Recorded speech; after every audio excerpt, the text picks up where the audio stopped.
तर प्रो एक प्रश्न विचारतो. पाण्याचं प्रमाण कमी होण्याचं काय कारण आहे? कोण सांगते? सर मी सांगतो सर. हां, सांग सांग सांग बा चिंगुड्या सांग.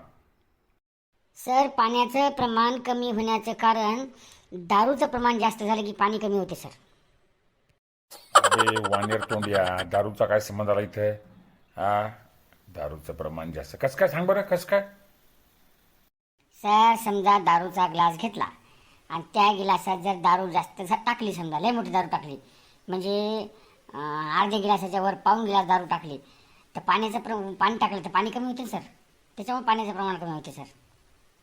वानेर तोंडिया, त्या दारूच्या गिलासातच बुडू बुडू मारील तुले. हा, थुत्तर तोंडिया. पाणी पाणी पावसाचं पाणी जे आहे त्या पाण्याचं प्रमाण कमी होण्याचं कारण काय? सध्या काय झालं, अनियमित पाऊस येतो, बरोबर आहे, म्हणजे अवकाळी पाऊस येतो आणि मोसम असतो. मोसमी पाऊस जो आहे तो कमी झाला. कशामुळे कमी झाला, त्याची काय कारण आहेत? कोण सांगते? गण्या सांग बरं. बंट्या तू सांग नाही तर. सर पाण्याचं प्रमाण कमी होण्याचं कारण सर पाण्याचं प्रमाण कमी गण्या कशामुळे पाण्याचं प्रमाण कमी झालं रे? सर तुम्ही म्हणता पाण्याचं प्रमाण कमी झालं, पण पाण्याचं प्रमाण कमी नाही झालं सर. उन्हाळ्यात किती पाणी पडलं सर, बद बद बद बद. फक्त काय झालं सर, पावसाळ्यातलं पाणी उन्हाळ्यात पडला, थोडंसं चेंज झालं सर, बाकी काहीच नाही. बाकी सगळं राईट आहे सर. पाणी येतो, तुम्ही म्हणता बा पाण्याचं प्रमाण कमी. अरे अरे अरे अरे अरे गण्या तू सांग बरं. हां, हे महत्त्वाचा प्रश्न आहे. पाण्याचं प्रमाण कशामुळे कमी झालं? तर झिंगुड्या म्हणते तसं बी नाही झालं की गिलासात दारू टाकलेलं आहे मोठी, मग वरून पाणी टाकलं त्याच्यामुळे कमी झालं, किंवा बंट्या म्हणते त्याच्यामुळे बी नाही. सर पाण्याचं प्रमाण कमी होण्याचं कारण, एकमेव कारण म्हणजे वृक्षतोड. माणसानं काय केलं सर, प्रगतीच्या नावाखाली, विकासाच्या नावाखाली माणसानं झाडाची बेमालूमपणे कत्तल सुरू केली सर. हां, खूपच कत्तल सुरू केली सर. त्याच्यामुळं काय झालं सर, पावसाचं प्रमाण कमी झालं. पूर्वी काय होतं सर, झाडं झुडपं खूप होते. हां, त्याच्यामुळं धोधो पाऊस पडायचा. आता कमी झालं, प्रदूषण वाढलं सर. हां, आणि त्याच्यामुळं पावसाचं प्रमाण कमी झालं सर. हे काय व्हायलं सर, विकासाच्या नावाखाली. आता तुम्हाला ते माधुरीचं प्रकरण तर माहीतच असेल. हां, तसं ते विकासाच्या नावाखाली हे कार्यक्रम लागला सर. अरे माधुरीचं काय प्रकरण आहे रे? तिची पिक्चर माहिती आहे तर. हो. हां गण्या एकदम बरोबर आहे. आणि झिंगुड्या तू पचर पचर मात बोलू नको. माधुरी म्हणजे ती हिरोईन नाही. माधुरी हत्तीनीचं प्रकरण येते. हां, ती हत्तीन तिकडे गुजरातला नेली, ते ते प्रकरण मोठं प्रकरण येते. तुम्ही तिकडे नका जाऊ. तुम्ही जे सांगितलं त्याच्यावर जरा कॉन्सन्ट्रेट करा. आलं का लक्षात? आणि बरोबर आहे, कारण की काय झालं, विकासाच्या नावाखाली झाडाची एवढी कत्तल झाली. हे रस्ते, डांबरी रस्ते, बिल्डिंगां, कोणतं काय नून बायनून याच्या नावाखाली सगळे झाडं तोडण्यात आली आणि त्याच्यामुळं पाण्याचं प्रमाण कमी झालं. अगदी बरोबर आहे. सर पाणी येईन त्यावर माझी एक कविता आहे सर, म्हणू का सर? मन बाबा मन मन मन. काय लावितो बहाना, सोस ढेकळांच्या कळा, दरवर्षी करतो घात तुझा पावसाळा. रान पहा तहानले लतावेली, काय दाखवू कुणाला माह्या काळजाची खोली. रान हिरव त्याला पावसाची आस, रान हिरव त्याला पावसाची आस, काय जहरी किनार तुझं उघडाचं फास. रान लावत आस झरा कपारीत नाही, तडपडे पहा मासा पाणी विहिरीत नाही. अजूनही रान माझं तुझा शोधतो पाऊस, ढेकळात बियाण्याची कुठं भागली हाऊस. माये बाप पावसाला तुला ढेकळाची आण, सरी वर पाड सरी आज फिटू देता हान. मला येईल फुलुनी तुझं ढेकळाला दान, कणा कणाला मातीच्या मग येईल उधान. वा वा वा वा, अतिशय सुंदर कविता. सगळ्यांनी टाळ्या वाजवा. मला एक सांगा, पावसाचं प्रमाण जर वाढवायचं असेल तर आपल्याला वृक्षारोपण करावं लागेल, बरोबर आहे का नाही? त्यासाठी काय करावं लागेल? वृक्षारोपण करावं लागेल म्हणजे आता गव्हर्नमेंट काय करते, दरवर्षी कितीतरी कोटी वृक्ष लावते आणि पावसाळ्यात लावलेली झाडं ते पावसाळा संपला की जळून जातात. मग त्याच्यासाठी काही उपाययोजना आहे का कोणाकडं? सर त्याच्यासाठी समजा असं करता येईल सर की एखाद्यानं झाड लावलं तर त्या झाडाभोवती समजा आता म्हणजे एक माणूस ठेवायचा सर. हां, ते झाड मोठं होईस तर हां एक माणूस ठेवायचा. वानेर तोंडिया, ते माणूस राखण कसा ठेवता येईल? एका झाडाजवळ एक माणूस म्हणल्यावर किती झाडं येतात, किती माणसं राखण ठेवशील? हा, दुसरं कोण सांगते रे? काही उपाययोजना आहेत का कोणाकडे? म्हणजे गव्हर्नमेंटने, सरकारनं काय करायला पाहिजे की ज्यामुळे झाडं टिकतील, झाडं वाढतील आणि झाडाची संख्या वाढेल?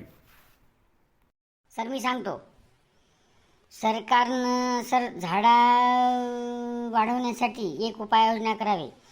समजा एखाद्या कुटुंबात जर 5 माणसं असतील तर गव्हर्नमेंटनं म्हणजे सरासरी कोणाच्या कुटुंबात 4 असतील, कोणाच्या 5 असतील, कोणाच्या 6 असतील, कोणाच्या 3 असतील, कोणाच्या 2च असतील, नवरा बायको समजा नवीन लग्न झालेले असतील, तर सरकारनं काय करायचं, प्रत्येकाला एक झाड कंपल्सरी करायचं प्रत्येक सदस्याला.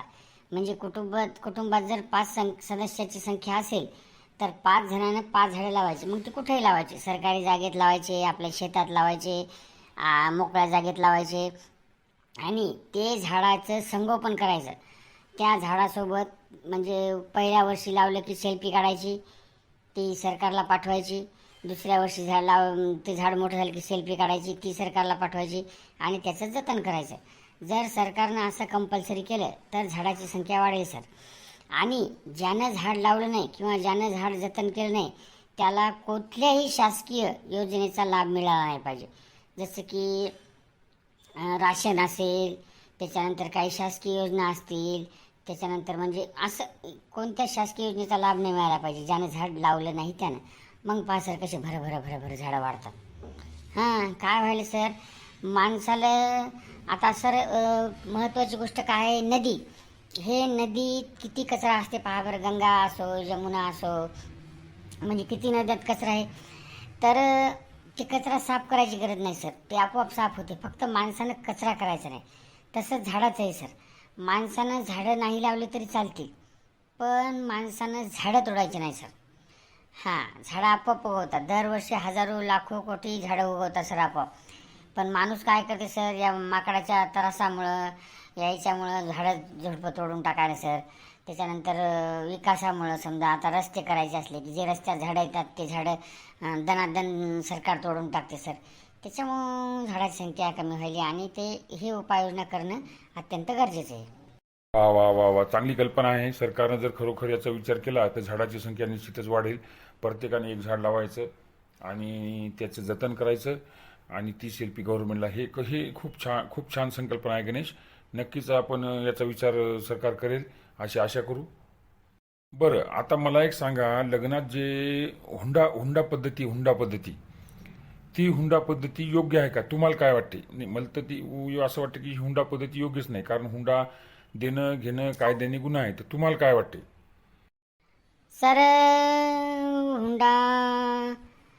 हुंडा जे नवरदेव घेते सर, तर त्या हुंड्याला त्या पैशातलं बरेच कामं असतात सर. हां, जसे की बँड लावणे, घोडीसाठी पैसा लागते सर. त्याच्यानंतर वरात, त्याच्यानंतर महत्त्वाचं म्हणजे काय सर, वरातीत जे नाचतात म्हणजे नवरदेवाचे मित्र लांडगे, सकोने म्हणतात, कोणीकडे कोण्या साईडला लांडगे म्हणतात, ते जे नाचतात त्याला जे पेय लागते सर, दारू, त्याच्यासाठी पण पैसा लागते सर. हां, आणि गाड्या करावं लागतात सर, त्याच्यासाठी बी पैसा लागते सर. म्हणून हुंडा घेतात सर लोक. अरे थुत्तर तोंडिया, मी तेच सांगायलो ना, हुंडा घेतात लोक, पण म्हणजे हुंडा घेऊ नाही देणं, हुंडा देणं आणि हुंडा घेणं हे दोन्हीही कायद्याने गुन्हा आहे. तर त्याच्याबद्दल तुमचं मत काय आहे ते विचारायलो. दारूसाठी पैसे लागतात आणि घोडीसाठी पैसे लागतात आणि बँडसाठी पैसे लागतात. सर तसं पाहिलं तर हुंडा घ्यायच नाही पाहिजे सर. नाही. त्याचं कारण सांगतो सर की एक तर काय सर, मुलीचा बाप बिचारा पहिलाच परेशान असतो. हां, आणि परेशान असल्यामुळं काय होते सर की इकडून तिकडून पैसे जमा करणं, त्याच्यानंतर जेवणा खावण्याचा खर्च, पुरं गाव जेवायला सांगा लागते सर. आणि वेळ प्रसंगी कोणाचं साल धरा लागते सर, नाही तर मग वावर विका लागते सर. त्याच्यामुळे या नवरदेव लोकांनी बी थोडा विचार करायला पाहिजे सर, की हुंडा घेणं म्हणजे बरोबर नाही. हां, त्याच्यामुळे हुंड्याच्या आपण सक्त विरोधात आहे सर. मी जर मला ज्यावेळेस मला लग्न करायचं काम पडेल सर, त्यावेळेस मी 1 रुपया हुंडा घेणार नाही सर. नाही, उलट पोरीच्या बापाला मी हुंडा देईल सर. हुंडा देईल म्हणजे मदत देईल सर, की बाबा तुम्हाला काय लागते का, तुम्हाला काय कमी आहे का, हां हे पैसे घ्या आणि तुम्ही लग्न करा, चांगलं लग्न करा, असं माझं मत आहे सर. अरे बाबा, ही प्रथा बंद व्हायला पाहिजे. म्हणजे आता थोड्याफार प्रमाणात कमी झाली, पहिल्या काळात जास्त होती. आलं का लक्षात? हुंडा द्यायचे, हे लगे इतकाला हुंडा घ्यायचे. एक तर पहिलेच पोरीचे वडील परेशान असायचे. हां, सर सध्याच्या काळात तुम्ही हुंड्याचं कुठे घेऊन बसले सर? हां, अहो इथं पोरगीच भेटणं मुश्किल आहे सर. आमच्या गावात सर 40 45 म्हणजे सगळे नवरदेव 35च्या वरच झाले सर, पोरगीच भेटणं. या पाहुण्याला फोन करायले, त्या पाहुण्याला फोन करायले, या लग्नात चालले नटून थटून, त्या लग्नात चालले नटून थटून, पण पोरगीच भेटणं सर लग्नासाठी. हां, आणि आजकालचे जे संबंध व्हायले सर, ते जवळचे संबंध व्हायले सर. आत्याची मुलगी, मामाची मुलगी, चुलत मामाची मुलगी, कोण्या नातेवाईकाची मुलगी, असेच लग्न व्हायले सर. हां, काय झालं सर, मुलीची संख्या फार कमी झाली आणि मुलीची संख्या कमी झाल्यामुळं हे पोरं नुसते हिंडायला लागले सर. हां, तर ते अवघड कार्यक्रम आहे सर. बरं, लग्नाबद्दल तुझं काय मत आहे गणेश? हां, हे महत्त्वाचा प्रश्न आहे सर. सर लग्नाबद्दल माझं मत आहे की प्रत्येक माणसानं लग्न करावं, कारण नुसतं लग्न न करता नुसतं सुखी राहणं बरोबर नाही. हां, आयुष्यात थोडं दुःखही पाहिजे. म्हणजे बायको आली की किरकिर कुरकुर माणसाच्या मागे चालू राहते, हे आणा ते आणा, हे आणा ते आणा. त्याच्यामुळं लग्न माणसानं करावं. आणि सर माझं मत, वैयक्तिक मत, मी तर अरेंज मॅरेज करणारच नाही सर. नाही, आपण करणार सर लव्ह मॅरेज. हां, लव्ह मॅरेज केलं की कसं आहे, प्रत्येकाच्या आवडीनिवडी आधीच माहीत असतात सर, त्याच्यामुळे काही ताण नसतो सर. हां, त्याच्यामुळे आपण लव्ह मॅरेज करणार सर. मी बी लव्ह मॅरेजच करणार सर. नाही सर, मी लव्ह मॅरेज करणार नाही सर. नाही सर, लव्ह मॅरेज करणं म्हणजे एक आपले आई वडील आपल्या मुलीला सांभाळतात, लहानाचं मोठं करतात, तिला माया लावतात, तिला शिकवतात, तिला प्रत्येक गोष्ट तिचा लाड पुरवतात सर. आणि वयात आलं की मुलगी एखाद्या टुकार पोराबरोबर प्रेम करते सर. म्हणजे सगळे टुकार नसतात, पण सरासरी पोराबरोबर प्रेम करायचं, त्याच्यानंतर पळून जायचं. मग पोलीस स्टेशनला गेलं की आपल्याच आई वडिलावर रिपोर्ट द्यायचा की मला यांच्यापासून जीवाला धोका आहे. तर ती गोष्ट मला मान्य नाही सर. मी तर सर पर्सनली मी तर स्वतः वडिलांना जे मुलगा पाहून दिला किंवा वडिलांना जे मुलगा पसंत केला, जी सोयरी वडिलांना आणली, त्याच मुलासोबत मी लग्न करणार आहे सर. वा वा वा वा, खूप छान ऋतू, खूप छान. आणि प्रत्येक मुलीनं असाच विचार करायला पाहिजे, आपल्या आईवडिलाचा विचार करायला पाहिजे. कारण काय होते की वयात आली मुलगी म्हणजे सगळ्याच मुली पळून जातात असं नाही. पण वयात मुलगी आल्याच्यानंतर ती प्रेमात पडते आणि प्रेमात पडल्याच्यानंतर ती दोघं जण पळून जातात. पण घरच्यांना काय मनस्ताप होतो हे त्या घरच्यांनाच माहीत असते. समाजामध्ये तोंड दाखवण्यासाठी जागा उरत नाही. आलं का लक्षात? त्याच्यामुळं आपल्या वडिलांनी जे स्थळ आणलं तेच त्याच्याबरोबरच लग्न करणं योग्य राहील. तुझं काय म्हणणं आहे प्रीती, सांग बरं. सर लव्ह मॅरेज चांगलं बी आहे आणि वाईट बी आहे सर.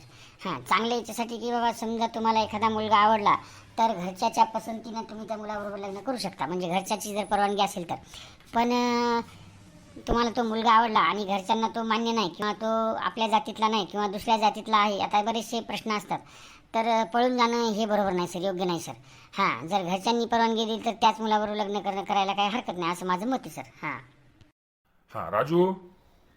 सर मुळात प्रेम हा शब्द सर या काळात बरोबर नाही. कारण प्रेम म्हणजे आजकालचं प्रेम कसं आहे सर, शरीरावरचं प्रेम, त्याच्यानंतर तुमच्या प्रॉपर्टीवरचं प्रेम.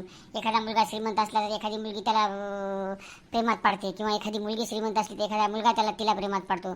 आणि किंवा एखादी सुंदर मुलगी असली तर म्हणजे ती सुंदर असली तर तिच्या प्रेमात पडतात काही मुलं. तर ते हे बरोबर नाही सर. हां, आईवडिलांनी आपलं जे लग्न आपल्यासाठी जी मुलगी आणली ती पसंत करून, किंवा आपल्यासाठी जो मुलगा आणला तो पसंत करून त्याच्यासोबत लग्न करून संसार थाटणं हे कधी योग्य सर. त्यामुळे काय होते सर, आपल्या आईवडिलाची मान उंचावते सर. म्हणजे आपल्या आईवडिलाची मान कुठे शर्मानं झुकत नाही सर. कारण पळून गेले की सर 4 माणसं नावं ठेवतात, बदनामी होते समाजामध्ये. तर ते लव्ह मॅरेज मला तर काही पटत नाही सर. हां, नाही सर. आणि ज्यावेळेस माणूस सर वयात येतो त्यावेळेस माणूस प्रेमात पडतो. प्रेमात म्हणजे ते प्रेम म्हणजे आकर्षण असते सर. हां, ते काही खरं प्रेम नसते सर. ज्या वयात काही कळत नाही त्या वयात माणूस प्रेमात पडतो सर. आणि प्रेमात पडल्याच्या नंतर सगळा शिक्षणाचाही कार्यक्रम लागतो सर आणि जीवनाचाही कार्यक्रम लागतो सर. त्याच्यामुळं प्रेमात पडायला हरकत नाही, लव्ह मॅरेज करायला हरकत नाही, परंतु शिक्षण झाल्याच्यानंतर स्वतःच्या पायावर उभं राहिल्याच्या नंतर मग कुणाच्या तरी प्रेमात पडलं तर हरकत नाही सर. आणि प्रेमात पडल्यावर बी घरच्यांचा त्याला विरोध नसला पाहिजे, सगळ्यांची सहमती असली तर ते लग्न करण्यास सर मजा येईल सर.